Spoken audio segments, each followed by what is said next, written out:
Bonjour à tous et bienvenue sur Slice, le podcast qui vous parle de l'entrepreneuriat. J'ai la chance d'être entourée quotidiennement par des gens tout à fait fascinants. Des hommes et des femmes, des entrepreneurs, des chefs d'entreprise qui se sont lancés avec la conviction d'avoir la bonne idée, la motivation, l'envie d'innover qui mèneront leurs entreprises et leurs équipes sur le chemin du succès. L'important c'est le voyage, semble-t-il, alors ce chemin, il m'intéresse beaucoup. Le résultat de ma curiosité, le voici, c'est Slice, le podcast. On parlera ici de réussite et d'échecs, d'innovation, d'industrie, de création et de reprise d'entreprise, et au final, de la vie, tout simplement. Retrouvez-moi tous les premiers jeudis de chaque mois pour un nouvel épisode. Bonne écoute!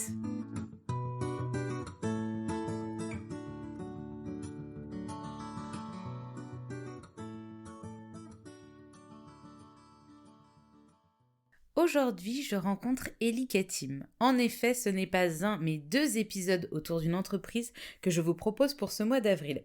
La première partie que vous écoutez aujourd'hui sera consacrée à Karine et à son parcours d'entrepreneur. Au gré des rencontres providentielles et d'un parcours semé d'embûches, tant sur le plan personnel que professionnel, Karine, la résiliente, nous livre ici le récit de sa vie de patronne, engagée, brillante et volubile. C'est une véritable chef de troupe. C'est d'ailleurs sa troupe que vous pourrez écouter dans un second épisode qui sera mis en ligne la semaine prochaine. Je n'en dis pas plus et je vous laisse maintenant avec Karine Joyeux. Bonne écoute. Bonjour Karine. Bonjour Marjolaine. Merci beaucoup de me recevoir à Paris entre deux rendez-vous professionnels pour répondre à mes petites questions pour Slice. J'ai une petite phrase rituelle pour démarrer chacune de mes interviews.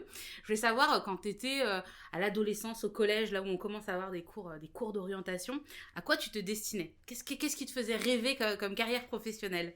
Alors déjà, merci beaucoup de nous accorder du temps. C'est une belle émission et on est ravis de faire partie de cette aventure aujourd'hui. Et puis, alors au collège, en fait, j'ai commencé par traumatiser la conseillère d'orientation. Parce qu'en 5e, quand elle m'a demandé ce que je voulais faire, je lui ai dit que je voulais faire un MBA en business international et reprendre l'entreprise familiale.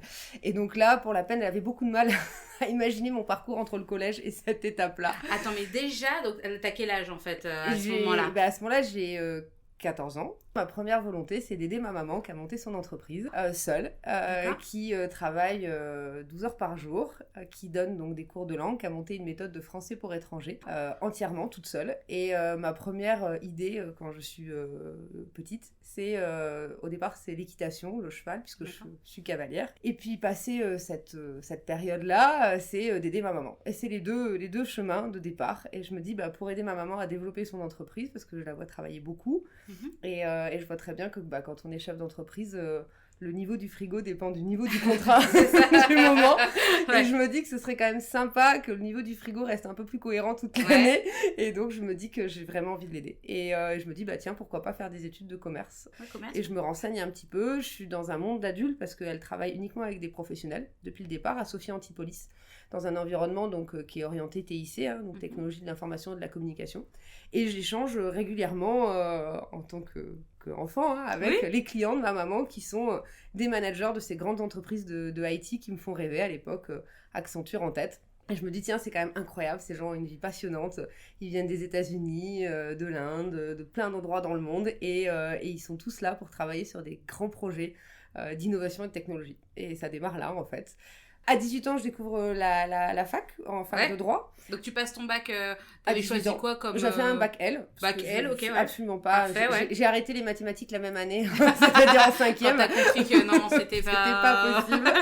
Et après mon bac L, je décide de passer le concours de Sciences Po à Aix et à Paris. Oui. Et je me fais bouler du concours de Sciences Po puisque j'avais pas forcément... Enfin, je faisais de la compétition à haut niveau, en fait, à cheval. Et j'avais beaucoup de temps à cheval et un peu moins, mais j'avais un bon niveau scolaire, que je passe mon bac sans difficulté particulière avec mention.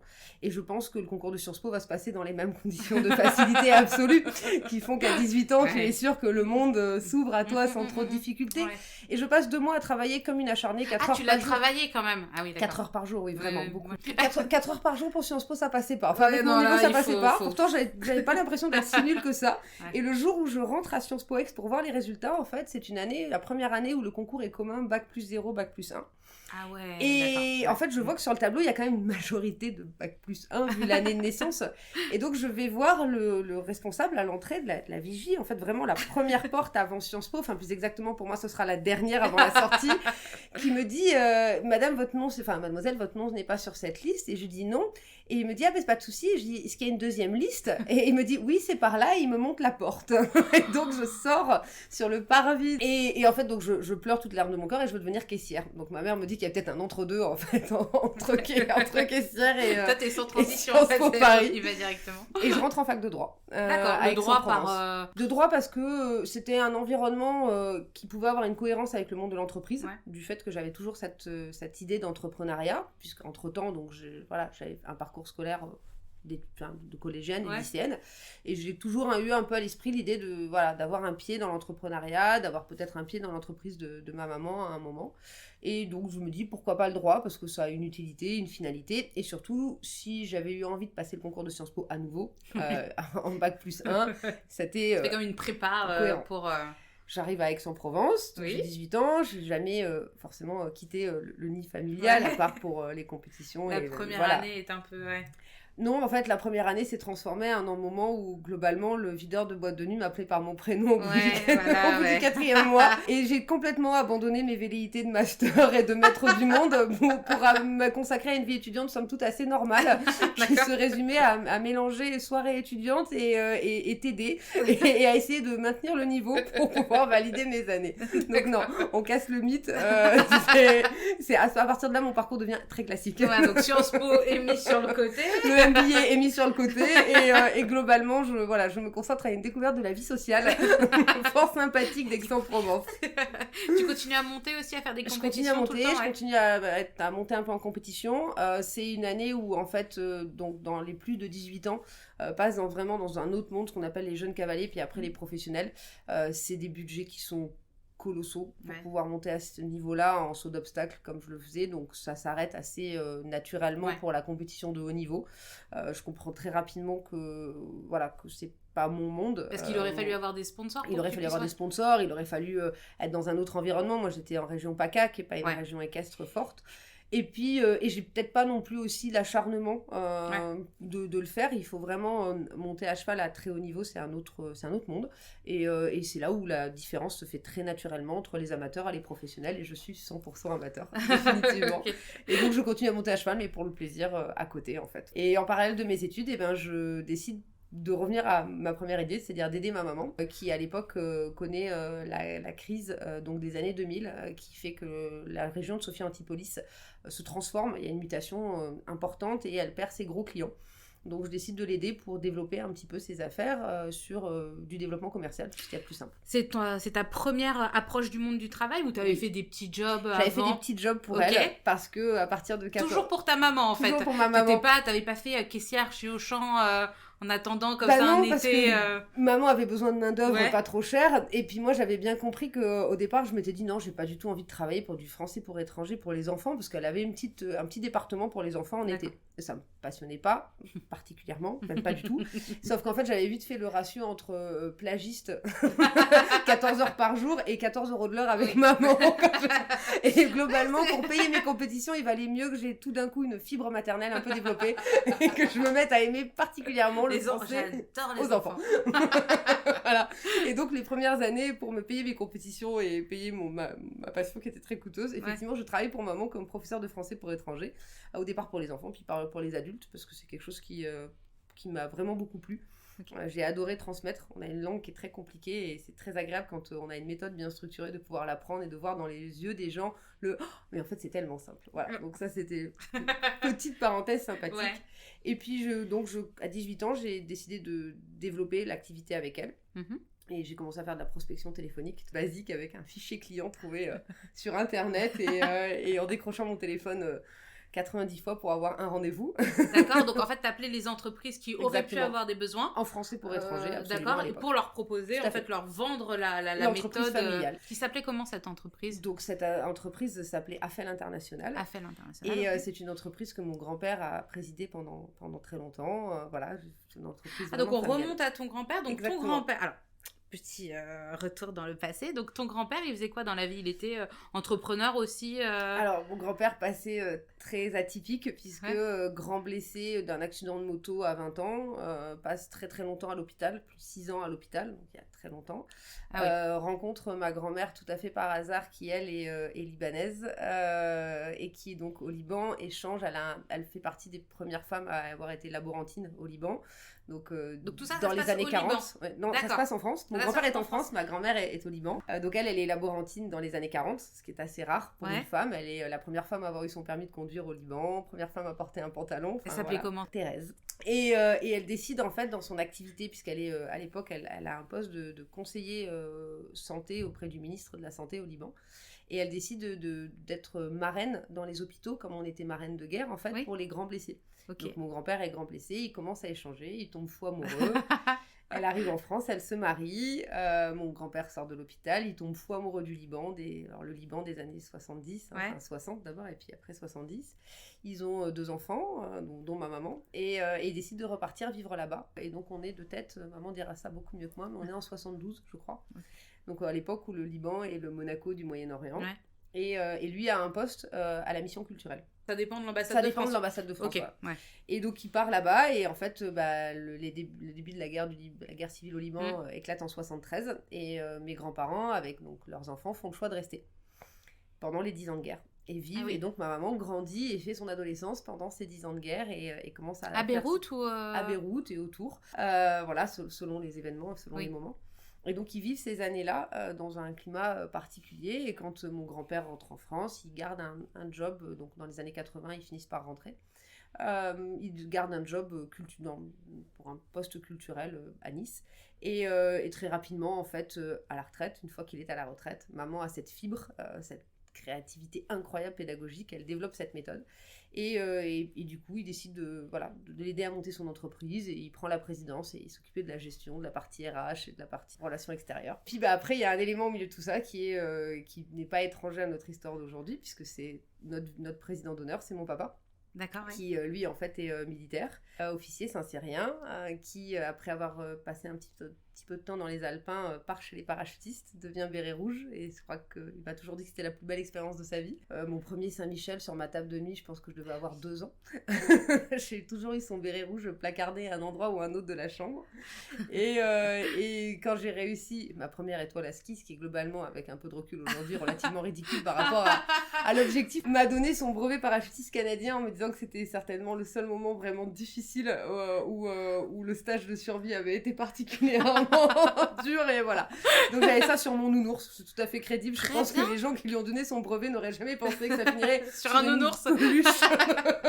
Pour féliciter une première étoile. Voilà, comme quoi que à tous les papas militaires, vous ne pouvez pas imaginer à quel point vos brevets sont importants pour une petite fille, mais vous ne pouvez pas imaginer à quel point non plus ils finiront dans des endroits improbables.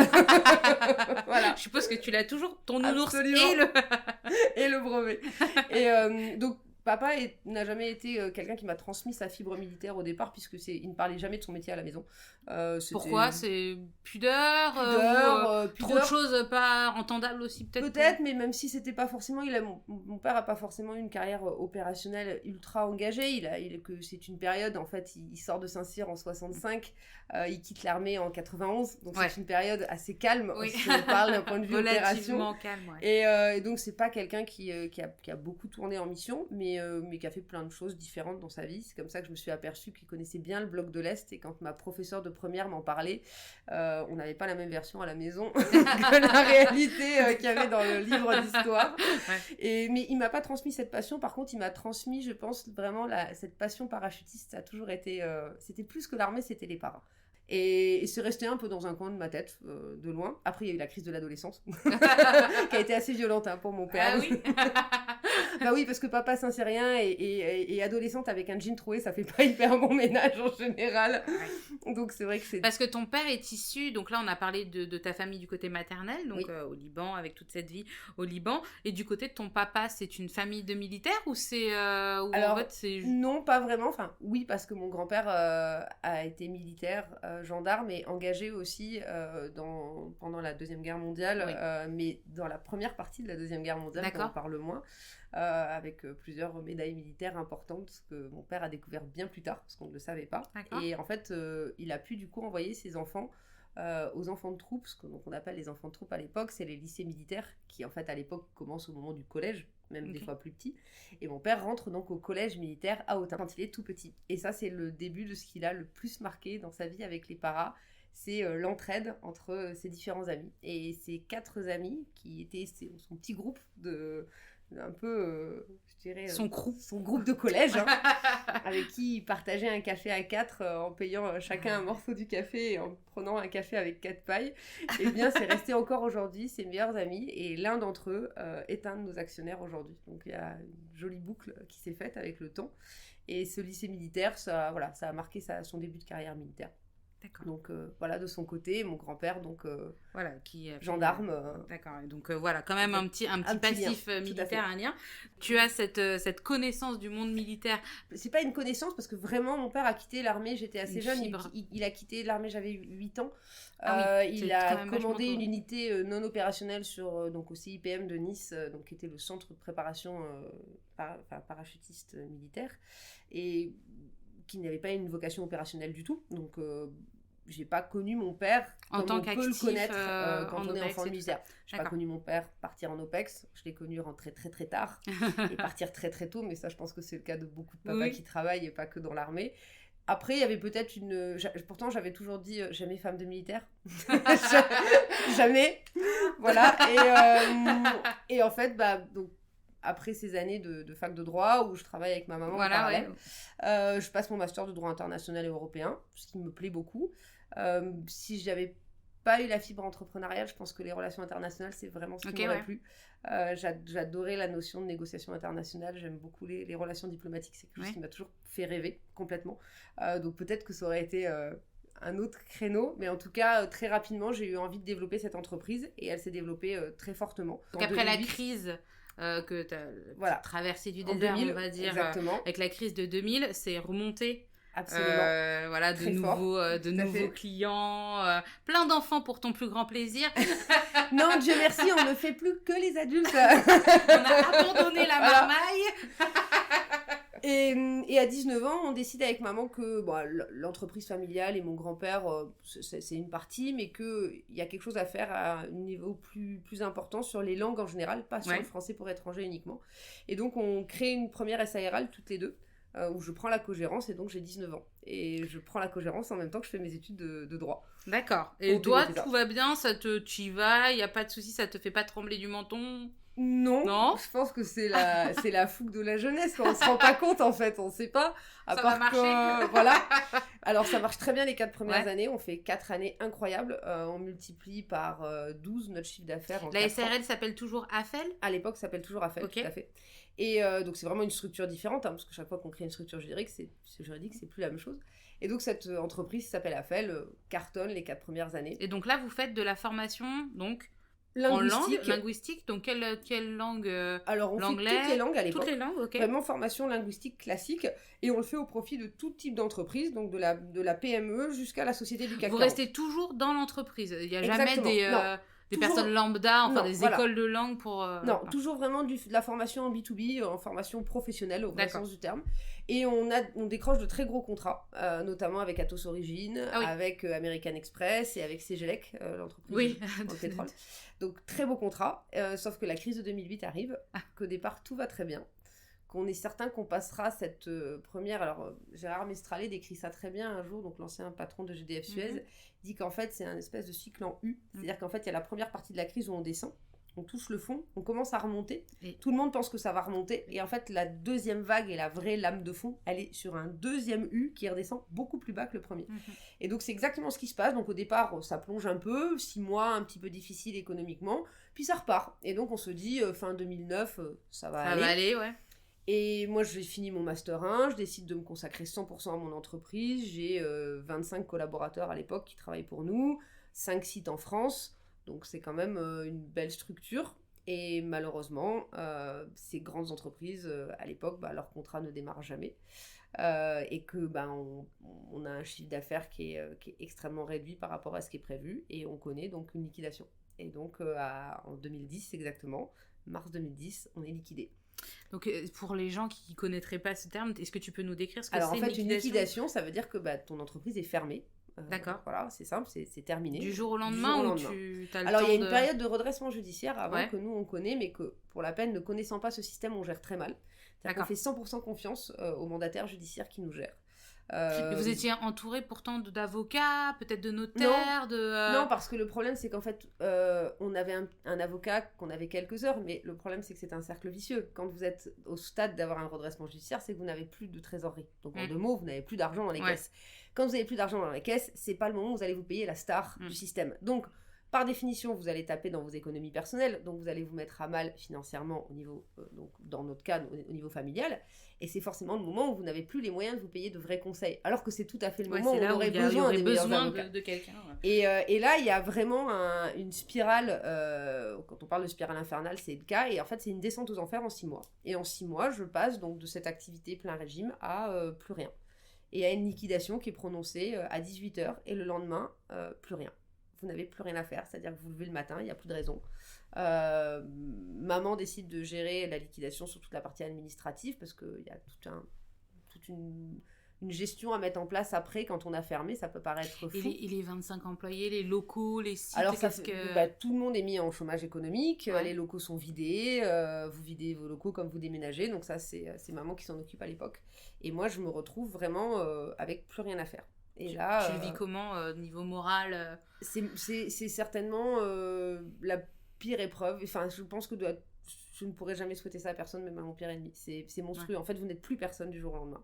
Et j'ai 25 ans, donc ma réussite a été assez rapide. Enfin, ma réussite, non, ma non-réussite du coup, mais ce début de réussite a été assez rapide. Forcément, votre environnement social, jeune étudiante, Aix-en-Provence, en master de droit, globalement... pas beaucoup de personnes là-dedans qui connaissent les épreuves de la vie. Et du jour au lendemain, tout se ferme parce qu'en fait, vous n'êtes plus fréquentable. Donc, tout s'arrête. Et vous perdez ça fait tout. Le tri dans son, dans son entourage. C'est ça, voilà. Et il reste 2 personnes, globalement. Et en fait, mon père a eu un très bon réflexe, c'est qu'il m'a dit, je te donne 15 jours pour me dire ce que tu vas faire de ta vie. Donc, 1 semaine pour pleurer, 1 semaine pour réfléchir. C'est là où l'avantage... Mais c'est la bonne méthode. C'est l'avantage du commando parachutiste, c'est qu'il ne se laisse pas aller très longtemps. Voilà. On va être efficace rapidement. Et en fait, je fais une rencontre absolument incroyable à ce moment-là, par hasard, ou pas, selon comment on voit les choses dans sa vie. Et je rencontre un ancien champion olympique d'équitation, puisque je continue quand même à monter à cheval en amateur. Il s'appelle Pierre Durand, qui est un monsieur absolument incroyable, à qui je dois beaucoup, qui a été notre dernier champion olympique individuel à Séoul sur ce petit cheval noir qui s'appelle Japlou, qui est très connu. Et ce monsieur a été aussi président de la fédération équestre, il connaît bien cet environnement, il a plusieurs compétitions internationales qu'il organise à l'époque. Et il me dit, écoute, t'es chef d'entreprise et t'es passionné par notre sport, t'es la mieux placée pour... on a besoin de sponsors, on a besoin d'accompagnement dans le milieu de la professionnalisation du marketing sportif équestre. Et donc, je te conseille de monter ta structure là-dedans. Mon père, bon joueur, a vite compris que sa fille n'arriverait pas forcément à passer de chef d'entreprise à retourner sur les bancs de la fac ou travailler dans une entreprise lambda. Donc me dit, ok, je te laisse remonter une entreprise. Donc avec financièrement tout ce que ça comportait pour lui. D'accord, ah oui, c'est ton papa qui t'aide à... Mon papa me dit, par contre, une seule condition, tu montes à Paris. Et tu t'installes à Paris parce que c'est là-bas que ça se passe, il faut que tu évolues, il faut que tu changes d'environnement. Donc je déménage à Paris, j'arrive à Paris et je monte mon entreprise de marketing sportif. Et ça se passe en combien de temps après la liquidation ? 1 mois et demi. C'est rapide. Alors pour tous les gens qui sont au creux de la vague et qui pensent que ça peut aller vite, qui sont au chaud, ça peut arriver, ça peut aller vite. Et alors il a eu les moyens de le faire aussi et c'est une chance énorme parce que tout le monde n'a pas cette chance d'avoir un filet de sauvetage comme je l'ai eu, parce que c'est vraiment ça. C'est une bouée de sauvetage, pardon, c'est un filet qui m'a tendu Après, heureusement qu'il l'a fait, parce que sinon, je pense que je m'en serais pas remise du tout. C'est-à-dire que je pense qu'une liquidation, ça torpille tout ce qu'il y a de plus profond en vous en matière de confiance en soi, en matière de certitude et de créativité et de vision. Et je pense que ce qui définit avant tout un entrepreneur, c'est sa vision qu'il a de son marché, de son entreprise, de son économie, de son management. Mais vraiment, j'aime beaucoup cette phrase de Anna Wintour qui est « leading with a vision », et c'est vraiment ça. Parce qu'il faut avoir cette vision. Et quand vous avez une liquidation, ça torpille tout, y compris cette certitude que vous avez peut-être une vision qui est différente des autres. Mais là, avec le recul, avec les années, tu te rends compte que peut-être c'était... Enfin, c'est pas forcément ta faute. Peut-être qu'il y a des erreurs qui ont été commises, il y a des erreurs, mais il y a aussi circonstanciellement... Circonstanciellement, c'est très bizarre comme mot. Mais dans les circonstances de la crise économique, je doute pas que t'as essayé tout ce que t'as pu et que malgré tout, à un moment donné, ça marche pas. Bon. Il y a une lame de fond, c'est ce qu'on voit aujourd'hui avec le Covid et c'est ça qui est terrible, c'est qu'à un moment, c'est vraiment une grande marée. Donc, où vous arrivez à avoir une bouée qui vous amène suffisamment loin pour aller sur la côte le temps que les choses se calment, ou alors vous êtes pris dans cette vague immense et vous êtes ravagé et vous n'y pouvez rien. Et je suis d'accord que c'est vraiment une question de contexte économique. Et à l'époque, déjà, les banques vont jouer un rôle catastrophique dans la crise de 2008, on le sait aujourd'hui. Moi, j'ai quand même une des plus grandes banques françaises qui m'a fait un prêt étudiant, parce que j'étais étudiante en parallèle, vu que c'était ma dernière année, pour pouvoir compenser les dettes de l'entreprise en redressement judiciaire. Donc encore aujourd'hui, je suis toujours en procès avec eux parce qu'ils ont fait un prêt étudiant à l'époque de 60 000 euros pour compenser les dettes et les pertes de l'entreprise. Donc c'est des processus qui sont hallucinants parce que quand vous êtes dedans, vous n'avez pas le choix. Donc vous dites excusez-moi, c'est la comparaison. Oui, t'essayes de tout prendre pour sauver ce qui reste. Mais c'est la petite sirène qui signe avec la méchante sorcière. Elle signe en fermant les yeux, mais n'empêche qu'elle signe quand même. Et elle sait très bien ce qui l'attend. Mais elle a même pas le choix. Si tu sais inconsciemment que ça va pas marcher, t'y vas quand même parce que au moins t'as tout mis, t'as tout aligné. Exactement. Et puis il y a cette fougue, je pense, alors je sais pas si c'est la jeunesse ou si c'est la première fois de se dire c'est pas possible, ça va marcher. On va s'en sortir. On va s'en sortir. Ça n'existe pas, la version finale de la liquidation.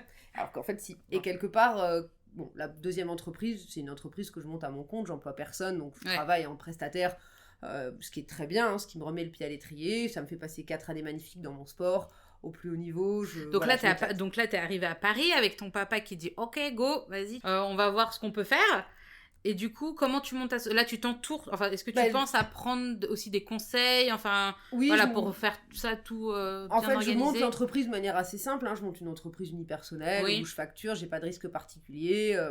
Je paye mes charges sociales, mais ça s'arrête là. Le risque est quand même beaucoup plus minime. Et puis, je suis entourée. Donc Pierre Durand me met le pied à l'étrier. Très rapidement, je rencontre une autre personne incroyable du milieu équestre. Désolée, on n'est pas dans le même registre que la défense, mais s'appelle Nelson Pessoa, qui est l'un des plus grands cavaliers au monde, qui est donc un monsieur d'un certain âge qui me dit faut qu'on travaille ensemble. Et à ce moment-là, s'ouvre le Longines Masters, qui est donc le jumping de Paris en indoor. Et je rencontre cet organisateur incroyable que je salue, qui s'appelle Christophe Hameux, qui est un visionnaire, qui est quelqu'un qui avait fait ce pari complètement fou d'installer un concours de luxe sponsorisé à l'époque par Gucci, puisque c'était Gucci Masters, dans le 9-3. C'est quand même complètement improbable. Et qui a eu ce pari fou de dire « je ne veux rencontrer que les meilleurs » et qui réussit donc à décrocher Gucci, à ramener Gucci dans le monde équestre après des années et des décennies sans lien avec le monde équestre. Et je travaille pour lui pour ramener des sponsors, pour encadrer des sponsors. Mais tu les rencontres où, ces gens? Alors, comment tu fais pour... Non, ça m'intéresse. Pierre Durand, ça s'est fait totalement par hasard. Vraiment, là, pour la peine, on peut pas parler autre chose que de hasard d'une rencontre. Il vient sur un petit concours amateur où je monte et on se rencontre et on échange. Et à partir de là, c'est l'avantage d'avoir un mentor. Et je crois que c'est la première chose qui fait qu'il y a une part de chance quand on monte une entreprise qui est fondamentale. Alors on peut appeler ça de la chance ou de la providence, mais moi je remercierai la providence, mais le hasard a bien fait les choses. Et à partir du moment où j'ai eu ce mentor qui m'a donné l'opportunité de rencontrer d'autres personnes, ça s'est fait comme ça s'est déroulé, etc. Et c'est 4 années, donc du coup à partir de là, mon métier c'est d'accompagner des sponsors sur les grands événements équestres européens. Des entreprises toujours ? Des entreprises toujours, pour faire des lancements produits, des lancements de marques ou accompagner des grandes entreprises comme Barclays ou John Taylor que j'ai pu avoir comme client. dans leur communication événementielle dans le monde équestre. Et voilà. ça, c'est toi qui vas les démarcher avec ton Exactement. petit téléphone. Bonjour, est-ce que ça vous intéresse? Voilà. Et après, qui fait tout le plan de communication en fait spécifique à ces entreprises-là et toute la stratégie marketing pour le développement et le rayonnement de leur marque dans le milieu équestre. Mais pourtant, tu es juriste à la base. Comment Exactement. tu passes du côté de la com, parce que c'est un métier? C'est plus une vision commerciale dans ce cadre-là, parce qu'en fait, j'ai du coup ce passé entrepreneurial et commercial fort, puisque la partie commerciale, c'était vraiment ma partie. Et en même temps, je connais très bien mon sport. Ouais. Donc, j'arrive à faire un peu un lien entre ce que moi, je voudrais en tant que chef d'entreprise, si c'était ma marque, et ce que l'organisateur peut offrir comme multitude de possibilités que parfois il ne connaît pas lui-même. Et je me rappelle avec Christophe Hameux en train de un petit déjeuner aux Pays-Bas, à Eindhoven, où on se rencontre la première fois à commencer à brainstormer sur un concept de challenge, de prix qui n'existait pas et qui monte. Et c'est ça qui est formidable parce qu'en fait, ce sont des entrepreneurs. Et moi, c'est peut-être mon âme d'entrepreneur qui fait qu'à un moment, je fais le lien entre les vraies équipes marketing de ces entreprises qui, elles, sont complètement dans leur stratégie marketing et la capacité à se projeter sur un événement X où on communique pas de la même façon si on est Coca-Cola ou une marque de luxe et de prestige et ainsi de suite. Voilà. Et je fais ça pendant 4 ans et c'est très sympa. Voilà, j'ai moins de 30 ans, je suis 50 week-ends un peu partout en Europe sur les plus beaux événements avec le top 50 des meilleurs cavaliers mondiaux que je fréquente et que je connais. Qui deviennent... Tu as des superbes chevaux. Des copains, voilà, et c'est très agréable. C'est vraiment une expérience formidable. Tu continues à monter aussi ou ça te... À l'époque, oui, un petit peu, de temps en temps, en amateur, de temps en temps, mais surtout, je découvre en fait la rigueur du monde de l'événementiel et l'importance en fait de tout millimétrer, de tout calculer et l'importance du sens du détail, qui était quelque chose que je n'avais pas forcément au départ. Et à quel point le moindre détail, le moindre menu d'un repas, la moindre communication a un sens et du coup je prends une vision un peu plus haute du monde des affaires que je n'avais absolument pas parce que je fréquente justement cet environnement qui me permet de prendre une vision haute en disant comment demain GDF ou Airbus peut communiquer sur un événement comme Chantilly, quel est l'intérêt, quels sont les jeux internes et externes qu'il peut y avoir en B2B, en B2C et ainsi de suite. Et ça m'apprend beaucoup de choses. Ouais. C'est un environnement très dur, on travaille beaucoup, on fait 8h, 23h tous les jours. On travaille 5 jours dans la semaine et on a le lundi, mardi de repos. Ouais. Donc c'est assez atypique, on travaille dans des conditions... des fois un petit peu incroyable où pendant 4 jours en fait on ne voit pas la lumière du jour puisqu'on arrive le mercredi soir, il fait nuit, on fait 4 jours de compétition indoor, enfin on est sur une compétition, parce que, évidemment moi je ne monte pas à cheval à ce moment là, c'est pas du tout de mon niveau, mais et puis on se retrouve le lundi matin à revoir le soleil pour la première fois depuis 5 jours et c'est formateur en fait parce que c'est un rythme incroyable et qu'il y a une chose qui est peut-être quelque chose que je retrouve aujourd'hui dans la défense, c'est une mission commune. La mission, alors en l'occurrence pour eux c'est de gagner la compétition, mais tout est fait autour du cheval pour que les conditions soient les plus favorables à celui qui va gagner son moment, son Grand Prix. Et ça, du coup, il y a toute une organisation autour, il y a une forme de transcendance qui se met en place pendant quelques jours, parce que l'organisateur est au service du cavalier et lui-même est au service du cheval et ainsi de suite. Et on est au service de la performance sportive. Et tout le monde est au service de la performance sportive. Voilà. Et cette notion de performance, elle rentre vraiment en ligne d'action à ce moment-là, parce que quand c'est pas l'heure, mais quand c'est plus l'heure, c'est fini. Quand le numéro 1 mondial rentre en piste, si tout n'est pas parfait, c'est trop tard. Quand la remise des prix est terminée, si vous n'étiez pas là avec votre sponsor, c'est terminé, et ainsi de suite. Donc, il y a cette notion d'instantanéité qui est très forte, et d'obligation de résultat et d'efficacité. Ok. Voilà. Et malgré tout, au bout de 4 ans... accident d'équitation, chute de cheval. Parce que j'avais décidé de reprendre de manière un peu plus régulière. Ouais. Et puis un jour où j'aurais pas dû aller monter le cheval que je vais monter, je vais essayer un jeune cheval, j'en ai plus vraiment le niveau, le cheval est très grand, la carrière est pas loin d'être glacée, un chien traverse la carrière au milieu de nulle part. Ouais, d'accord. Accident. Et en fait, à partir de là, je me pulvérise une vertèbre puisque je passe 2 mois à l'hôpital, que le médecin m'annonce clairement qu'il ne sait pas si je vais remarcher. Donc je passe 2 mois à attendre de savoir si je vais retrouver l'utilisation de mes jambes ou pas. Et je passe de 50 week-ends partout en Europe à un lit d'hôpital et le même plafond pendant 60 jours. Je réapprends à marcher, ça se passe bien. Encore une fois, beaucoup de chance. Merci à la providence ou au destin ou au hasard. Encore une fois, on appelle ça comme on veut. Mais je le fais aussi grâce à une autre personne, comme quoi que la vie n'est pour moi qu'une question de rencontre, qui est mon directeur de master, puisqu'entre-temps j'ai décidé de reprendre un master pour le plaisir en management et commerce international à Paris 2 Assas. Et mon directeur de master, Daniel Hervouet, qui se trouve être un ancien contrôleur général aux armées, ancien commando des forces spéciales. Donc pour la première fois je recroise un militaire à part mon père, dans un environnement complètement autre. Et ça c'était avant de monter à cheval, d'avoir ton accident. C'était juste avant mon accident, c'était 2 mois. D'accord, t'avais repris... 3 mois, c'est ça. Je reprends au septembre, rentrée des classes, mais en formation continue, donc 2 jours par semaine, en parallèle de mon métier. Et en fait, il continue à me donner mes cours à distance, à l'hôpital. Alors que lui sait très bien que je ne finirai pas mon année. Moi, j'en ai pas conscience, donc je me bats pour finir mon année. Je sors un peu de ce quotidien du blessé, parce que ce qui est très perturbant quand on est à l'hôpital, c'est qu'on passe d'une vie où on est une personne qui décide de ses actions, à une forme de mise sous curatelle permanente. Une dépendance permanente, ouais. Alors, il y a la dépendance, mais il y a au-delà de ça, le fait que l'environnement médical, lui, travaille pour vous faire aller mieux, ce qui est normal, mais on vous prend, on vous amène à telle radio, on vous ramène ici, on vous change d'hôpital, on vous change de chambre. C'est comme si t'as plus la propriété un peu de ton corps. Ouais, c'est ça. On ne s'appartient absolument plus. Donc, du coup, il n'y a plus rien, en fait, dans son existence qui fait qu'on a l'impression d'être encore quelqu'un de mature et de solide. Okay. Et ces cours-là me donnent la possibilité, quelques heures par semaine, de réfléchir différemment, d'avoir l'impression d'être à nouveau quelqu'un en pleine possession adulte. De tes moyens. Exactement. C'est toi qui fais. C'est ça. D'accord. Et donc l'année se finit. Évidemment, je ne peux pas passer mes partiels. J'appelle mon professeur au mois de mai en disant écoutez, ça va être très compliqué, je suis toujours pas capable de tenir plus de 2 heures assis sur une chaise, donc là je vois pas bien comment je vais faire 8 heures sur des bancs d'amphi. Il me dit écoutez, va falloir abandonner, vous n'avez pas le choix, parce que l'année est terminée et qu'il n'y a pas de rattrapage, donc c'est fini.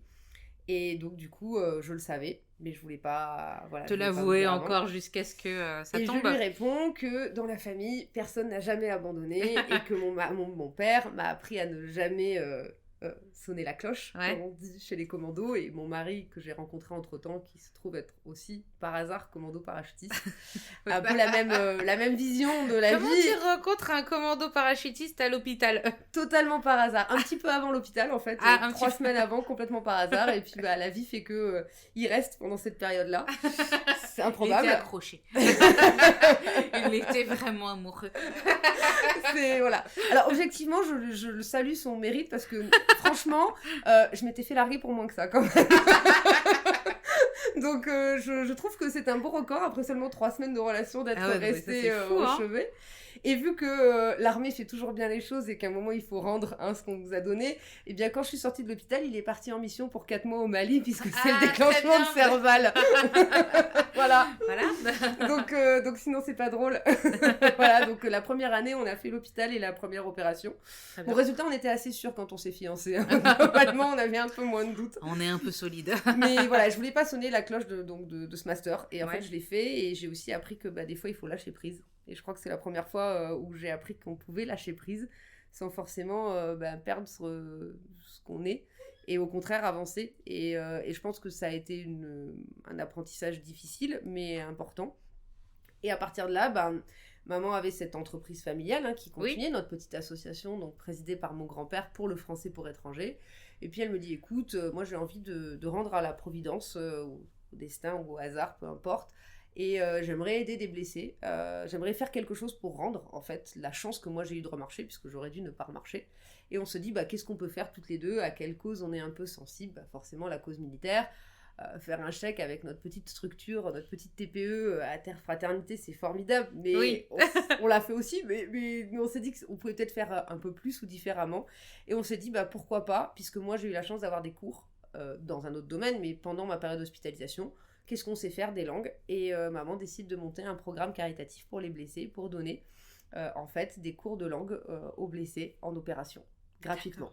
Ok, voilà. Donc ça s'appelle Phoenix. Ça s'appelle Phoenix, et c'était créé bien avant notre start-up actuelle. Ouais, d'accord. Et donc on se retrouve à leur donner des cours en fait. Gratuitement. Et comment t'es rentrée en contact avec des connaissances de ton papa En fait, quand maman a voulu faire ce programme caritatif, on s'est rapproché des associations. Et ça, c'est un point très très important, parce que c'est le premier point en fait. C'est que les gens qui nous ont ouvert les portes du milieu de la défense, ce sont les associations d'anciens. D'accord. On les voit souvent comme des associations de vétérans et qui sont là pour les commémorations, et Dieu sait si c'est important d'avoir ce devoir de mémoire qui est fondamental, dont parfois on manque peut-être dans la société civile française aujourd'hui, en tout cas qui gagnerait à être plus connu pour avoir... Plus mis en avant, et qu'on ait vraiment cette conscience du sacrifice humain. Enfin bon, du sacrifice d'un groupe ou d'une communauté. Pour une nation. Exactement. Et donc c'est quelque chose qui est très important, mais ils ont aussi d'autres fonctions qu'on connaît des fois peu, et notamment la capacité justement à accompagner des phases de vie importantes pour les blessés, pour les familles. Et du coup ils nous disent ça tombe bien, nous on a 2 blessés qui ont demandé si ils pouvaient faire de l'anglais, et on cherchait une boîte d'anglais pour leur payer des cours. Donc là on leur dit non, nous c'est gratuit, on veut le faire. Et en fait on commence avec ces 2 blessés. D'accord. Et ça, Marc en parlera beaucoup mieux que moi tout à l'heure, puisque c'est lui qui a à ce moment-là au bureau environnement humain, qui est donc le bureau qui s'occupe de la gestion des blessés, des familles et des soldats, de la condition du soldat. Et c'est lui qui nous ouvre la porte. D'accord. Et donc on commence avec ces 3 blessés. Et on s'aperçoit très vite que la méthode classique pour apprendre les langues, ça marchera pas du tout sur un soldat. Donc 1h30 pour apprendre le prétérit, non. Voilà, des conversations généralistes pour savoir... Même parfois avec les étudiants lambda quand t'es à l'école... c'est pas évident. C'est relou, quoi. Hein, c'est un peu relou. Et puis, Brian is in the kitchen, non. Brian is on the ground. Brian, il est au milieu d'un tas de sable, au fin fond d'un endroit où personne n'irait promener son chien, et que concrètement, la cuisine, il s'en fiche.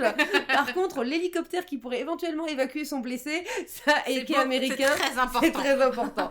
Donc là, on comprend rapidement que même si eux ils sont blessés, on a besoin de faire les choses différemment. Et puis surtout qu'ils sont appelés à retourner à la vie potentiellement, militaire. Ou en tout cas, ils ont un mindset, comme on dit beaucoup aujourd'hui, ils ont un état d'esprit qui n'est pas le même. Et là, on découvre un point fondamental qui va être la base de la start-up qu'on monte, c'est la singularité du métier militaire. Okay. Et cette singularité, elle est souvent peu ou pas prise en compte.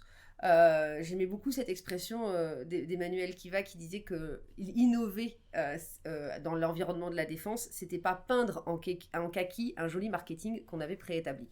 Et c'est exactement ça. Donc peindre en kaki un marketing bien fait pour qu'il soit kaki, ça ne marche pas. En revanche, comprendre la singularité du métier et en tirer une dualité avec son activité, ça avait du sens.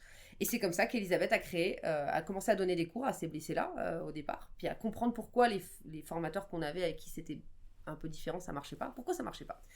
Et on a commencé à étudier tout l'environnement des langues dans les armées avec ces différentes unités. Ces spécificités aussi de je le précise parce qu'il ne faut pas non plus tout mélanger. Donc il y avait le programme pour les blessés.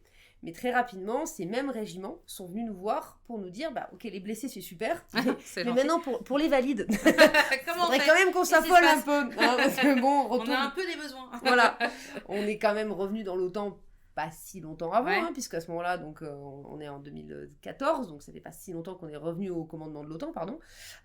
Et à ce moment-là, on se dit, il faut peut-être créer quelque chose. Et donc, on passe 2 ans avec Elisabeth, avec maman, à étudier l'environnement, à donner des formations gratuites, à avoir des petites formations. Et donc, on a cette structure qui fonctionne, cette association. Et on se dit, pourquoi pas, en tout cas, moi, je me dis, pourquoi pas lancer ce pari fou de créer une entreprise linguistique spécialisée uniquement dans les métiers de la défense, de la sécurité et de la sécurité civile. Et quel lien il y a entre ces 3 domaines ? C'est la notion d'environnement de crise et le fait que communiquer en langue, apprendre l'anglais, ça ne sert à rien en soi. Ce qui sert en apprenant l'anglais, c'est d'en faire quelque chose. Moi, j'aime bien dire que nous, on a une boîte à outils. L'anglais, c'est un outil, c'est un marteau. Alors, un marteau, c'est très beau, vous le posez sur la table, c'est peut-être magnifique. Enfin, l'idée, c'est quand même de pouvoir planter des clous avec.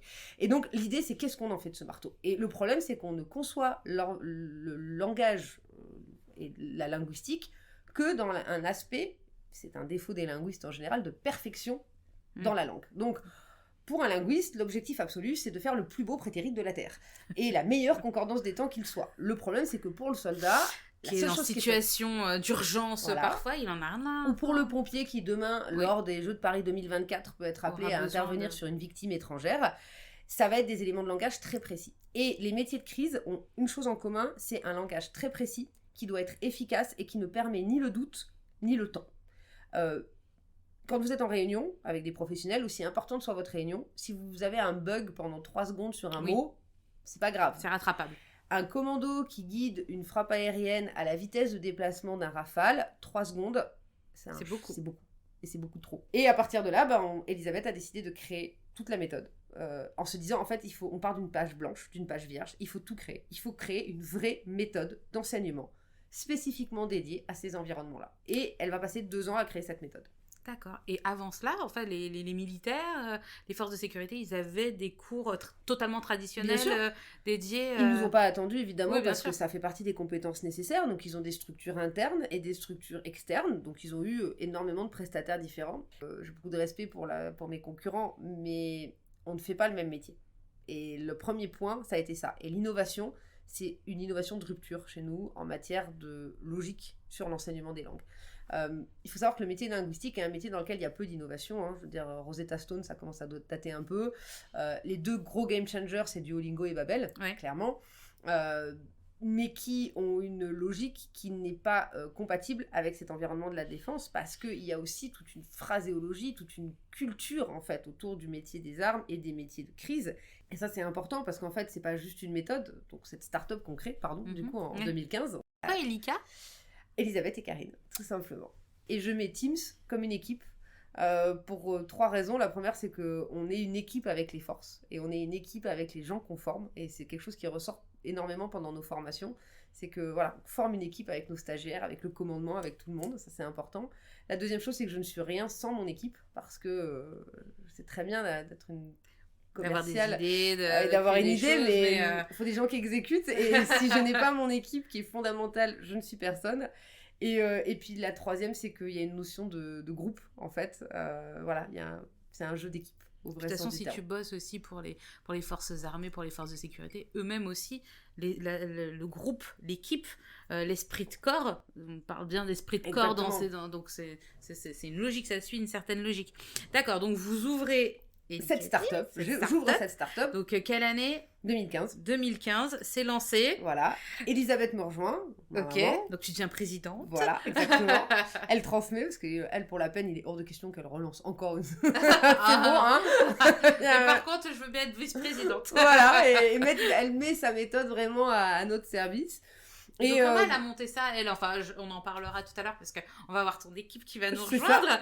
Mais donc on laisse cette question pour tout à l'heure. Donc du coup, vous lancez ça, 2015, et comment ça se passe? En 2 mois, elle monte ça vraiment à l'instinct. C'est d'ailleurs la plus grosse difficulté, en fait, c'est qu'elle crée tout spontanément par elle-même. Elle crée sa méthode. Par l'observation et parce qu'elle a capté Et par ses 30 ans d'expérience pédagogique. En complément avec Olivier Ferrari, qui nous rejoindra tout à l'heure, alias Enzo, pour tout le monde, puisque c'est son nickname, comme on dit dans le milieu de la défense. Je pensais qu'il fallait pas le dire. Non, celui-là, vous pouvez le dire, il est à peu près connu partout. Ah, d'accord. Parce que moi, il y en a certains, j'essaye de... Je fais, mais tu peux pas me le dire. Non, celui-là, il a été... Surtout dans les forces spéciales, c'est vraiment des trucs... alors ça, pour... Lui, navigateur de combat, ça va. C'est un peu différent. Puis bon, Enzo, Ferrari, je vous laisse aller chercher... Googlez votre ami. C'est facile. Et Enzo, en fait, donc Olivier, fait vraiment le complément, et c'est l'alliance des deux, c'est-à-dire la méthode de la pédagogue qui est Elisabeth, avec son expérience, parce qu'en fait, elle a passé 2 ans à aller former elle-même au départ dans les régiments, pour voir comment ça marchait, et aller sur l'opération Sentinelle quand on allait sur Sentinelle, à 8h du matin, aller sur les terrains d'entraînement, pour comprendre en fait quel est le besoin du soldat, comment il apprend, quels sont ses points de blocage, et créer cette méthode justement, non pas pour le militaire, mais vraiment pour l'utilisateur. Nous, on pense peu donneur d'ordre, on pense beaucoup utilisateur final, et c'est ça qui est important. Le soldat est au cœur de notre pédagogie. Moi, la personne la plus importante dans sa satisfaction, c'est même pas tant le commandement, c'est l'utilisateur final. C'est vraiment le soldat qui se sert de notre outil au quotidien, qui a nos formations et qui va être projeté quand on fait une préparation opérationnelle. Et on a peu de temps et il faut que quand ils partent, ils soient prêts à faire leur métier dans une langue étrangère en situation de crise. Voilà. Donc l'utilisateur a été au cœur de notre R&D. On a passé beaucoup de temps avec eux. Et je remercie d'ailleurs, je dis toujours que je suis un pur produit armée de terre. Mon papa, effectivement, officier en retraite maintenant, mais armée de terre.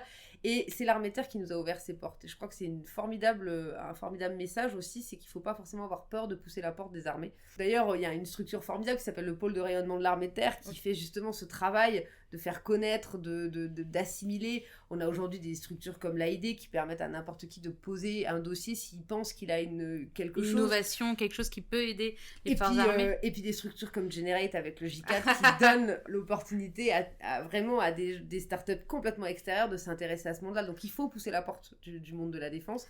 Et nous, on est ce pur produit armée de terre parce qu'ils nous ont donné au départ cette chance avec déjà d'accéder à leurs blessés, même si c'est à titre caritatif, c'était important. Ils nous ont fait confiance. Ils nous ont fait confiance pour imaginer cette R&D. Donc, 2 ans, 3 ans à travailler avec eux, avec des formations qui se passent bien, des formations qui se passent mal, des choses qui vont pas encore maintenant, et cette franchise en fait de le dire. Et ça c'est quelque chose d'assez unique parce qu'on a souvent des clients qui vous disent oui c'est top, c'est super, voilà, c'est un peu dans le monde événementiel sportif, c'est formidable. Derrière vous savez très bien que c'est pas forcément le cas. Eux, quand c'est blanc, quand c'est noir, c'est pas un mythe. Au moins on sait où on va. On sait où on va. Et quand un régiment vous dit surtout là ne changez rien, vous êtes en cible, parfait. C'est que c'est réellement parfait. Voilà, donc on a validé récemment une première version d'une préparation opérationnelle avec le GIGN pour leur structure. Donc, Tu vas trop vite. Pardon. Du coup, t'es dans ton programme caritatif. Donc, dans ton programme caritatif Phoenix, tu as accès aux blessés, etc. Donc, tu rentres un peu dans ce monde-là. Tout à fait. Via ça, comment t'arrives au GIGN ? Comment tu connais, enfin, tu lances Elicatim. Je lance Elicatim, ça c'est vraiment le point important. À qui tu important. t'adresses parce que la structure est lancée, tu as déjà tes connaissances via ton programme caritatif, donc tu es déjà en lien avec le commandement Non, alors un tout petit peu, mais le programme caritatif, il faut bien savoir, d'habitude j'en parle jamais, il est totalement dissocié de l'activité économique. C'est-à-dire que le programme caritatif n'a pas été une porte d'entrée pour la start-up. Le programme caritatif a vraiment été quelque chose qu'on a fait parce qu'on a des valeurs citoyennes assez fortes, et c'est quelque chose qui, tu le verras, reviendra dans toute l'équipe, parce qu'on veut servir notre pays. Et la première volonté quand on crée la start-up, et quand on vient nous voir en nous disant « Bon, j'ai cru comprendre que vous étiez des experts de la linguistique, nous on a tel problème, est-ce qu'à tout hasard, vous avez des idées de solutions ?» Et donc on réfléchit à ça, et puis après donc une année d'études marketing, vraiment réelles, on lance cette start-up, donc Elicatim, et là c'est un point de rupture en fait avec tout le D'ailleurs, passé. ça s'arrête. Phoenix continue. Ça continue toujours. Ok, d'accord. Mais c'est un programme sur lequel on ne communique pas. Vous le trouverez nulle part. Il n'y a pas de site internet que je peux mettre dans un... Non, rien du tout. Hélène, que se passe-t-il? Rien du tout parce que les blessés ne sont pas ni un faire-valoir, ni une porte d'entrée. D'accord. Les blessés, c'est une action qu'on fait parce qu'on est citoyen. C'est une action qu'on fait parce que ces gens-là ont donné tout ce qu'ils pouvaient, y compris leur sang, à la patrie, et qu'on leur doit ça. Et c'est pas nous qui leur offrons quelque chose, c'est nous qui leur devons quelque chose. En tant que citoyen, en tant qu'entreprise, en tant que femme de militaire, en tant que peu importe, ancien militaire pour certains, on leur doit ça. C'est le minimum qu'on puisse faire pour eux, et on ne fait d'ailleurs pas grand-chose parce que ça reste que des cours d'anglais. C'est quand même pas beaucoup dans une période de convalescence aussi dure que ce qu'ils traversent. Voilà, donc c'est un programme qui reste, qui est toujours valide, et tout blessé en opération aura toujours une place chez nous s'il veut un moment apprendre l'anglais pendant sa période de rééducation. Je le précise bien, c'est cette période-là qui est importante. La période de rééducation. C'est quand le blessé ne sait pas forcément qu'est-ce qu'il va faire de sa vie, où est-ce qu'il va aller, est-ce qu'il va continuer, pas continuer, arrêter. Et ceux qu'on a suivis, les 14 qu'on a suivis actuellement, c'est des gens à qui on doit énormément parce que eux ont beaucoup donné. Mais c'est pas une porte d'entrée. C'est juste que ça a été le premier step pour, par hasard, comprendre un peu envisager, comprendre le mental du soldat. Et du coup, ne pas faire les erreurs classiques que les grandes structures linguistiques ont pu faire avant nous. Et après, par contre, quand on prend la décision de monter cette start-up, là, c'est vraiment... Là, c'est les forces spéciales qui nous ouvrent leurs portes de l'armée de terre, qui nous disent... Il y a peut-être quelque chose à faire. Tu les as démarchés ? On va faire confiance. On a été les voir, oui, tout à fait. Okay. Et on a été voir en particulier donc, les forces spéciales de l'armée de terre, plusieurs régiments. Je ne citerai pas tous. Voilà. Mais en tout cas, ils nous ont dit, ok, pourquoi pas, on va essayer.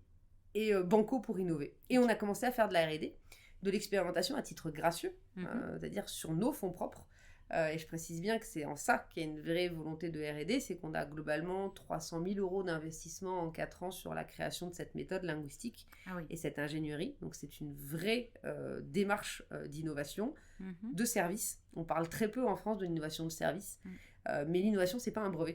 L'innovation, quand tu penses innovation, tu penses à la dernière puce, le dernier téléphone et tout ça, mais les sciences de l'éducation... l'innovation, c'est un peu un point d'interrogation, c'est vrai. Mais exactement. Moi-même de prime abord et qui quand même suis j'étais un peu dans le milieu de la défense, c'est vrai que moi, toutes les entreprises dites innovantes, c'est que du matériel en fait, c'est de la tech, c'est pas des services. Enfin... Exactement. Et la première innovation, c'est cette innovation de service qu'on monte pour ces formations. Et on décide en fait de couvrir tout le spectre au lieu de faire que de la formation, très rapidement, on fait évaluation, formation, entraînement. D'accord. Et donc, on va évaluer, former et entraîner. Et ça, c'est quelque chose qui est nouveau, puisque beaucoup d'entreprises font ou de la formation linguistique pour plein de domaines. Ils vont faire de l'hôtellerie, les armées, l'individuel, enfin voilà, c'est multisectoriel.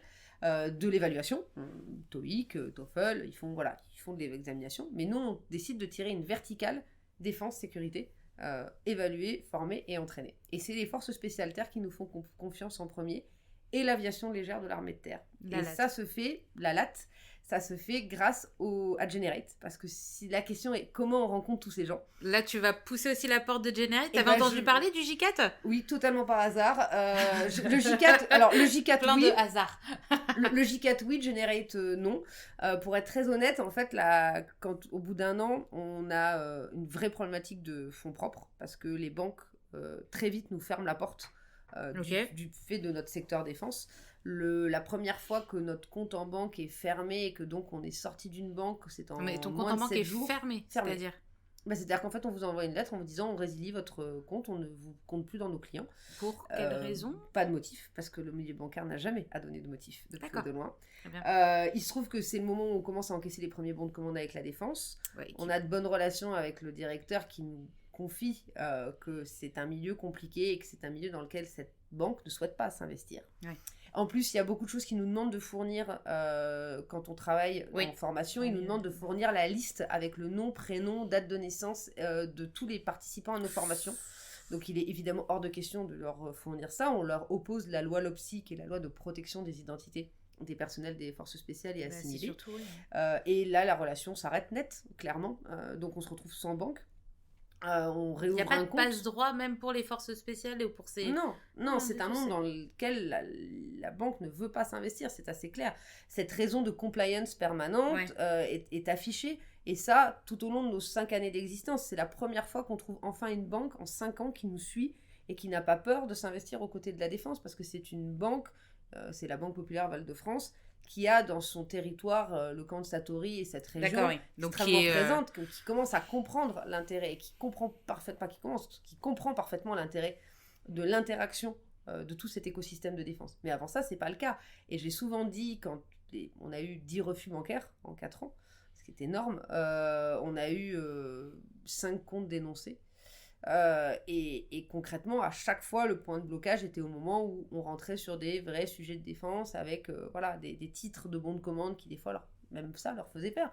Ils ne font pas la différence entre nous qui faisons une préparation opérationnelle avant projection, ce qui leur faisait très très peur, et le marchand d'armes. Enfin, ils m'ont pris pour Lord of War. Je pense qu'entre moi et Nicolas Cage, il n'y a qu'un pas, quoi. Et c'est vrai, toi, t'es dans l'éducation, c'est pas non plus... t'es pas la personne... C'est très compliqué quand tu dois passer par la CIEM. Alors, la CIEM, c'est le grand conseil, qui gère les licences d'exportation pour vraiment les matériels de guerre, les armements. Enfin, toi, c'est vrai que l'ICATIM, c'est de l'éducation, donc c'est pas non plus... Mais quand je me rappelle pendant notre phase de levée de fonds, d'un business angels qui m'oppose à, quand je leur donne me dit, vous pourriez nous donner des exemples concrètement de ce que vous faites, parce que c'est toujours très compliqué pour les gens de comprendre ce qu'on fait. D'appréhender, Et je leur dis, nous par exemple, on prépare un commando français qui sait très bien guider des avions pour faire une frappe aérienne sur une position ennemie. On l'entraîne à faire la même chose en langue anglaise, donc à communiquer avec un avion de chasse américain par exemple. Et là elle me dit, ah non mais vous pouvez pas donner cet exemple, c'est pas possible, parce que ça veut dire que du coup vous êtes directement en lien avec le fait de donner la mort. Pourquoi ? Parce qu'en fait je préparais le commando qui allait délivrer une frappe aérienne, donc une bombe, pour potentiellement effectivement neutraliser, comme on dit, un ennemi. Donc cette même personne ça va loin, me disait 3 minutes avant, c'est quand même formidable qu'on ait réussi à endiguer Daesh, c'est quand même incroyable. Ça s'est pas fait avec des caisses de marguerites quand même. Je veux dire, c'est... Voilà. Ouais. Donc ça, c'est un vrai problème. Et ce parcours bancaire a été très difficile dans notre R&D. Parce que on a pris 2 ans de retard sur ce qu'on aurait pu faire. Quand on crée cette entreprise, et c'est comme ça qu'on pousse la porte de Generate, parce que je suis un jour avec ma meilleure amie assise sur un canapé, un apéro post-journée déprimante. On parle toujours d'apéro chez Slice. C'est bien, je suis contente de t'entendre parler d'apéro, parce que ça aurait manqué dans un épisode. Il faut toujours parler à un moment donné d'apéro. Et en fait, tout simplement, quand on se retrouve à en parler, elle me dit, il faut que tu lèves des fonds. faut vraiment que tu fasses une levée de fonds. Et là, je dis... Tu sais ce que c'est une levée de fonds, toi, quand elle te dit ça? Non. Enfin, oui, je sais que c'est rapporter des capitaux extérieurs à des actionnaires, mais ça s'arrête là. Avoir de l'argent. Et voilà. Et comment on fait? Et donner des petites parts de sa boîte. Voilà. Oui, voilà. Et là, le parcours commençait. En fait, elle me dit, il faudrait que tu sois accompagnée. Et donc, je tape sur Google accélérateur, incubateur défense. Et je tombe sur Generate, par hasard. Donc, je connais le J4, mais je connais pas Generate. Et j'appelle Mathilde Herman, qui est donc à l'époque en charge de Madame cette PME du J4 avec folle aventure. Et qui me dit, ok, on se rencontre, on fait un premier rendez-vous, puis après, jury. Et il se trouve qu'à l'époque, mon jury est composé donc, de François Matas, de Mathilde, et d'Emmanuel Kiva, qui s'occupe de la cellule spécifique au sein du J4, bien avant de prendre l'AID.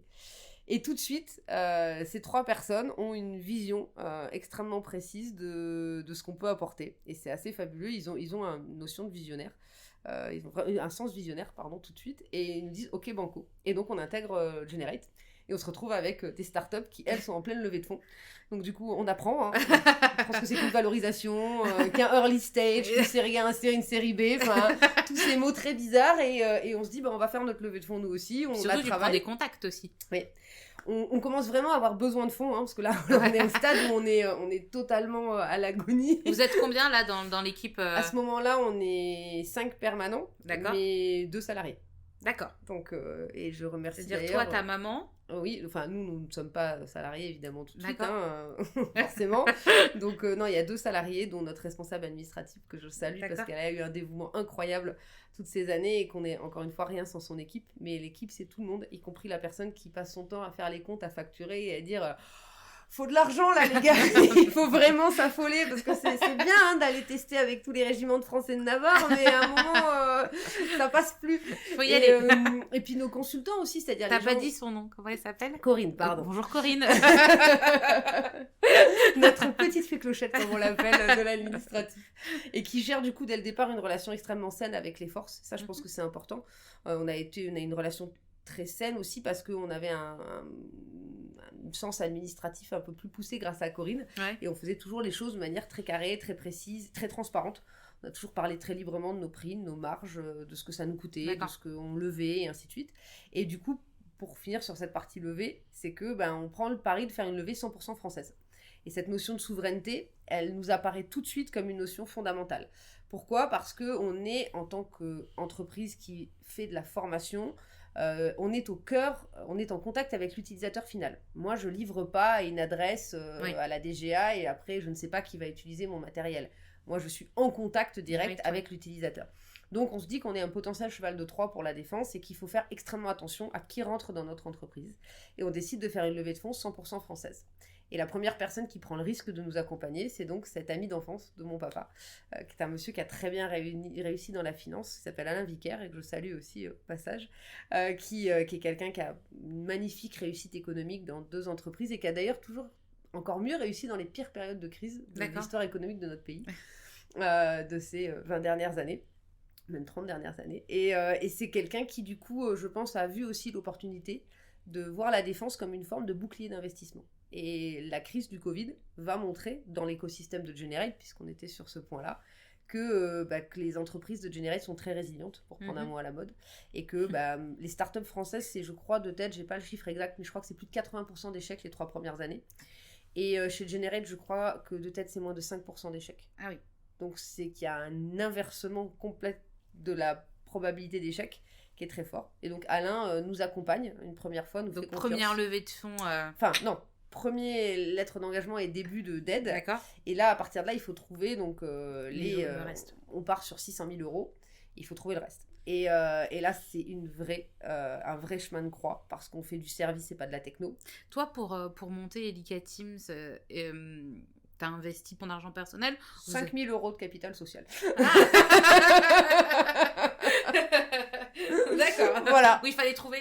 C'est ça. Retour d'opération extérieure de mon mari. Merci chérie d'ailleurs. Mais... On le salue. Voilà, c'était... Voilà. C'est très bien investi en même temps.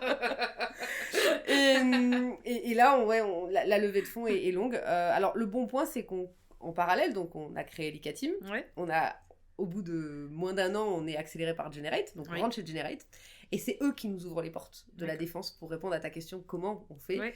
Et en fait, c'est eux qui nous présentent, par exemple, au général qui commande la LAT, au vœu du J4, l'ancien patron de la LAT, et qui me dit, bah écoutez, banco, moi les Anglais vont arriver en bande sahélo-saharienne, donc un détachement d'hélicoptères anglais qui venaient travailler avec les Français sur cette zone. Bah, j'ai besoin qu'on prépare mes régiments. Et là, je rencontre son chef opération de l'époque, le colonel Verborg, personnage haut en couleur et visionnaire pour la peine, qui me dit c'est indispensable qu'on monte en puissance à une vraie préparation opérationnelle avant projection. Et on crée la première préparation opérationnelle avant projection linguistique, spécialisée pour la défense. Et on forme tous les régiments, donc les 3 régiments de combat, pendant 1 an, on les forme avant chacun de leurs détachements. D'accord. Et ils nous donnent leur chance, et encore une fois, les armées ont cette incroyable bienveillance envers les entreprises avec lesquelles elles travaillent, peut-être aussi parce que nous, on avait vraiment une volonté de s'investir à 100%, et pas simplement de venir chercher un chèque, hein. On le dit souvent. Ouais. Et on a eu une conversation avec un général de l'armée de terre récemment qui nous rappelait que l'armée de terre les armées ne sont pas une vache à lait, mais l'argent du contribuable, donc de chacun d'entre nous. Et ben nous, on n'est pas venus pour chercher un chèque, on est venus pour chercher un partenaire. Ouais. Et du coup, l'armée de terre est devenue notre partenaire. D'accord. Donc les forces spéciales d'abord, après l'aviation légère de l'armée de terre, ça grossit. Et puis après, l'armée de terre dans son ensemble, qui fait un magnifique travail lors de la fabrique de défense, donc la dernière. Oui. Clairement, aujourd'hui, il y a un besoin différent. La coopération internationale va beaucoup plus vite. Ouais. On ne peut pas assurer que le détachement qui partira dans 18 mois, il sera avec des Anglais ou des Danois. Par contre, il n'est pas impossible que le soldat, le chef de groupe qui est lui déjà au Mali, soit évacué par un hélicoptère étranger.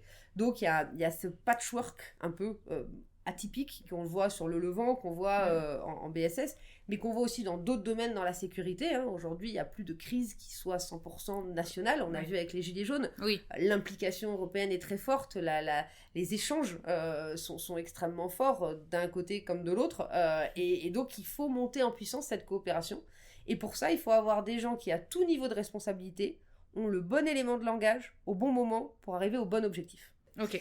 En même temps que ça, la levée de fonds continue. On est censé closer cette levée de fonds, comme on dit dans le jargon. Closer. On est en phase de closing. Et dans cette phase de closing, on a un premier échec qui est un grand groupe corporate du monde de la sécurité qui nous dit non alors qu'il s'est fortement engagé dans le processus, évidemment. On est au stade après la lettre d'intérêt, on va dire, et qui fait traîner un petit peu en plus, donc malheureusement ça se finit mal. Et tant qu'on n'a pas levé un minimum de 200 000, on ne peut pas closer. Donc il faut qu'on arrive à ce premier micro-palier par rapport à une levée de fonds de 200 000. Et c'est encadré ça ? Enfin, comment ça se passe ? Non, c'est en fait, vous avec des process. C'est nous avec différents actionnaires, et les actionnaires disent on ira définitivement quand tu auras 200 000 euros certains autour de la table. Donc c'est un jeu de Lego. Quand il y a, okay. Et c'est un jeu de Lego parce qu'en fait personne n'y va tant que l'autre n'y a pas été. D'accord. Alors je reprends son expression, mais au vœu du J4, il y a maintenant 4 ans, Emmanuel Kiva parlait de la théorie du pingouin. J'avais trouvé ça absolument formidable. Il disait qu'en fait les pingouins sur la banquise, si ils ne sautent pas, c'est pas parce que ils sont tous entassés, en fait, c'est parce que les premiers qui sautent sont là pour voir s'ils vont se faire manger ou pas par un lion de mer, et que si les premiers sautent et que tout va bien, tous les autres sautent. Et en fait, concrètement avec les investisseurs, c'est la théorie du pingouin. Donc il fallait qu'on trouve nos premiers pingouins qui sautent à l'eau. On les embrasse. Voilà, exactement. Sachant que le premier pingouin qui saute à l'eau, c'est quand même nous, hein. Donc nous, ça fait un moment qu'on barbote. Vous voyez, nous on a sauté, voilà. On est toujours là. Et on les voit et on leur dit venez, c'est pas si mal en bas. C'est super cool. Voilà. Et en fait, nous on a sauté à l'eau bien avant les autres. Ouais. Hein. Je précise quand même. Donc voilà, et finalement on arrive à imbriquer grâce au Business Angel de l'INSEAD, qui a dans son association alumni, donc des anciens, un Business Angels. Et, donc un business angel, pour ceux qui ne connaîtraient pas le terme, c'est un club d'investisseurs qui vont investir à titre personnel. Voilà, ça regroupe différents... donc Exactement. tous français là du coup Non, pas du tout. Non, mais on met dès le départ notre condition, c'est d'avoir des actionnaires français. Ok. Et qui nous donnent notre chance. On pitch, comme on dit dans le jargon. Ah oui, tu allais pitcher, tu les as convaincus. Oui, c'est un long le processus. Sport du pitch. Le sport du pitch, c'est le perroquet savant sur un pied avec une plume rose et une plume bleue. Et il faut savoir si vous avez la bonne couleur de dégradé ou pas, en fait. Donc, non, c'est un sport particulier, vraiment. Pitcher en 3 minutes, en 5 minutes, en 2 minutes. Alors déjà, c'est pas trop mon truc. Ah oui, c'est aussi court, ça peut être aussi court que... Oui. Ah ouais, d'accord. Oui, c'est en 3 minutes. En 3 minutes, qu'est-ce que tu veux, enfin, pour faire comprendre toute la substance, surtout des gens, enfin, imagine, je pense que tu l'as vu, mais des gens qui n'y connaissent rien, par exemple, au milieu militaire, comment tu veux leur faire sentir toute la moelle l'importance de ce truc? Eh ben, avec beaucoup de techniques de com, et là, pour la peine, on a travaillé très brièvement, c'est-à-dire en moins d'1 heure, avec une coach formidable, Jacqueline Corrado, qui a réussi à nous faire du storytelling express, et on avait monté un scénario un peu catastrophe pour les Jeux Olympiques, qu'on leur explique, et au moment où, en fait, on leur dit, voilà, à ce moment-là, un attentat survient, il y a une des actionnaires qui a instruit notre dossier, qui nous dit, j'ai fait... Waouh! Et en fait, ils étaient dans le match. Et le problème, c'est de les faire se projeter. Ouais. Et une des problématiques de la défense et du chef d'entreprise en plus, c'est d'être capable de raconter une histoire pour amener les gens qui n'y connaissent rien, qui vont voir plein d'entreprises différentes. Et c'est normal. C'est des gens importants qui ont une éducation, qui sont extrêmement pros dans leur domaine, qui ont tous des idées très précises, des business models qui fonctionnent, de les amener dans votre histoire. Parce que, évidemment, pour vous, c'est le projet le plus important de la Terre. Ouais. Évidemment que vous y croyez. Mais comme tous les gens qui sont là ce soir-là. Donc, pourquoi vous plutôt qu'un autre? Et ça, c'est très important. Et un conseil que je donnerais à des entrepreneurs, c'est de dire, préparez-vous à cette séance de pitch.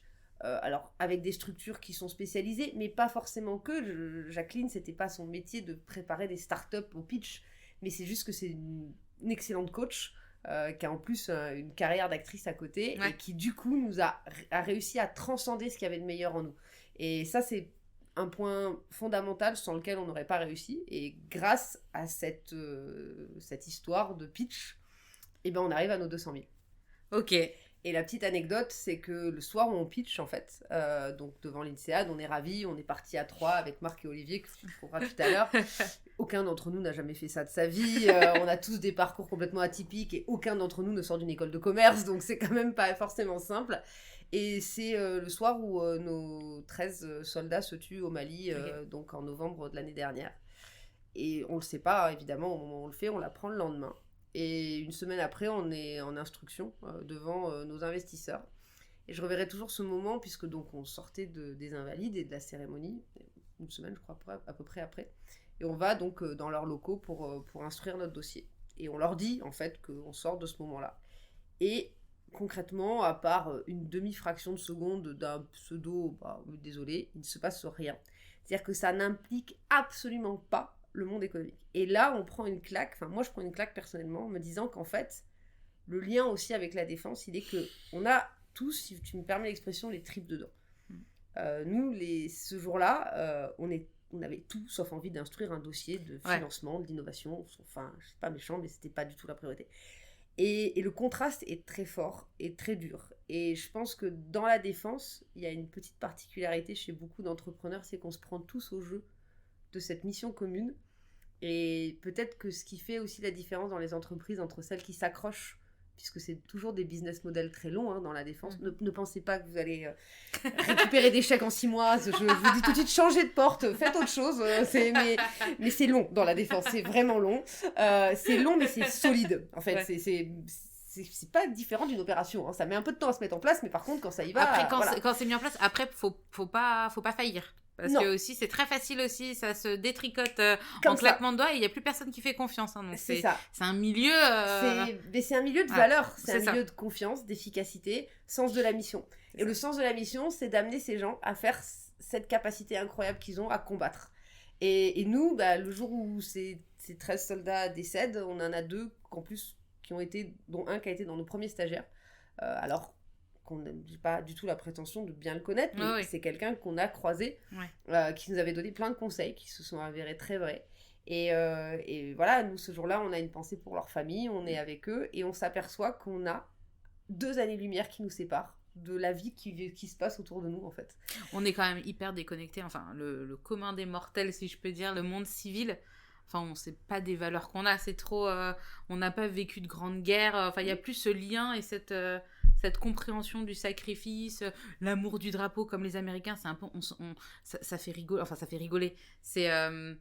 Ouais, c'est pas très pris au sérieux en France. Il y a une grande fierté nationale par rapport aux armées en général, oui. C'est quand même le cas. Il y a un amour du soldat, on ne déteste pas son soldat en France, au contraire, on le respecte, on l'apprécie, mais il n'y a pas de sentiment de compassion. J'aime bien dire qu'on n'applaudira pas aux fenêtres à 20h parce que nos soldats se sont battus pour nous.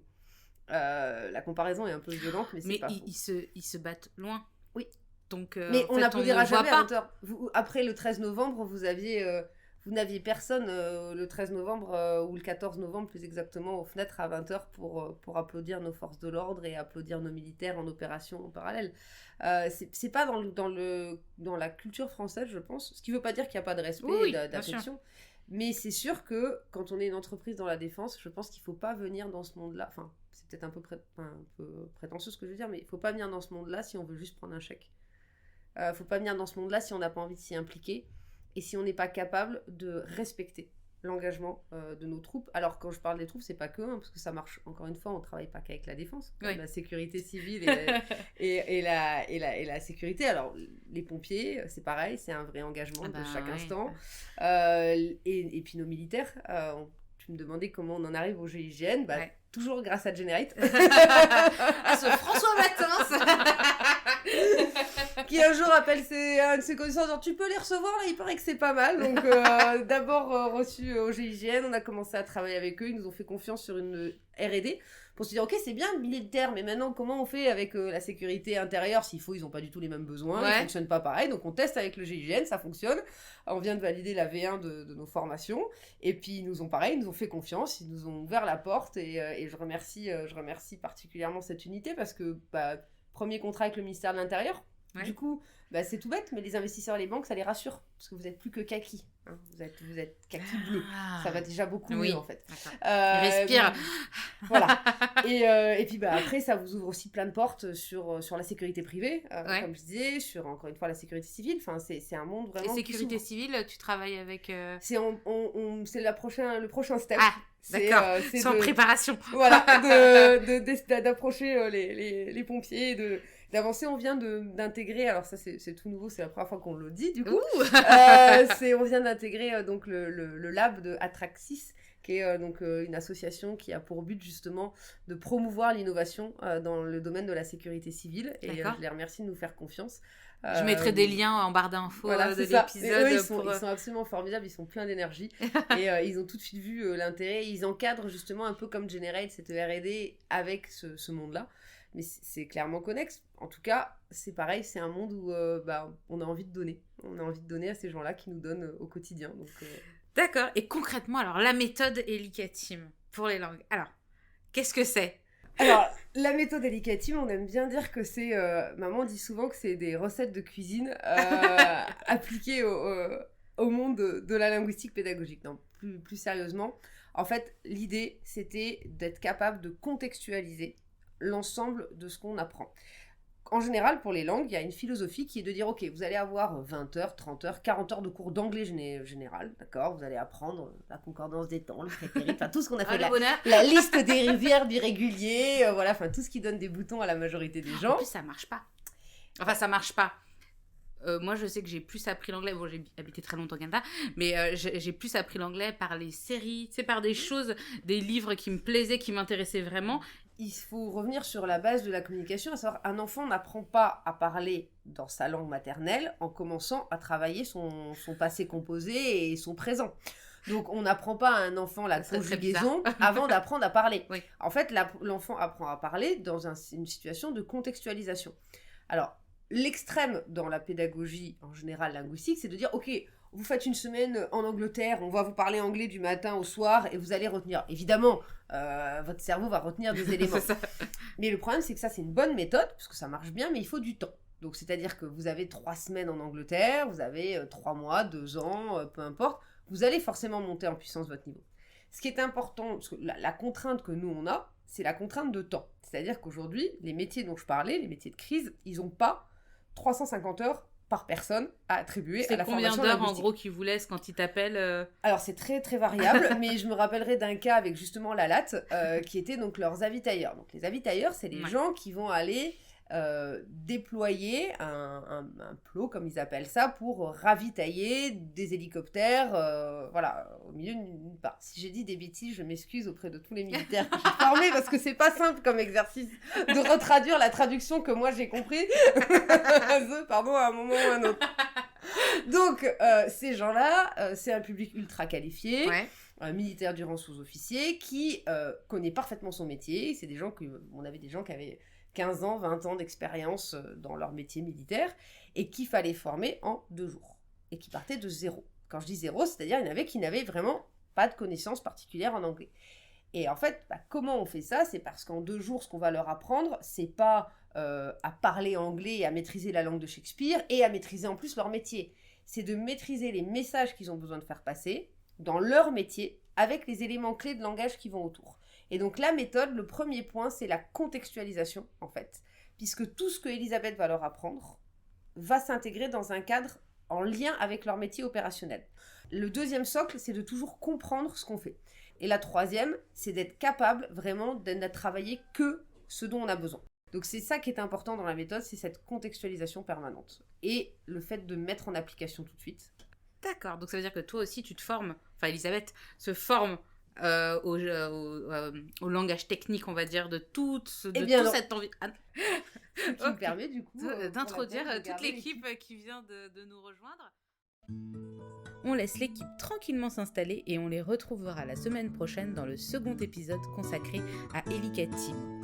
Avec Marc, Olivier et Elisabeth, nous parlerons de l'organisation mise en place autour de Karine, de leurs missions respectives au sein de la société et nous tordrons le cou à quelques clichés tenaces sur le monde de la défense. Rendez-vous donc le 8 avril. Avant de vous quitter, et si vous avez aimé cet épisode, je vous invite à lui mettre 5 étoiles sur votre application de podcast préférée. Et pour soutenir encore plus Slice, n'hésitez pas à vous abonner. À très bientôt!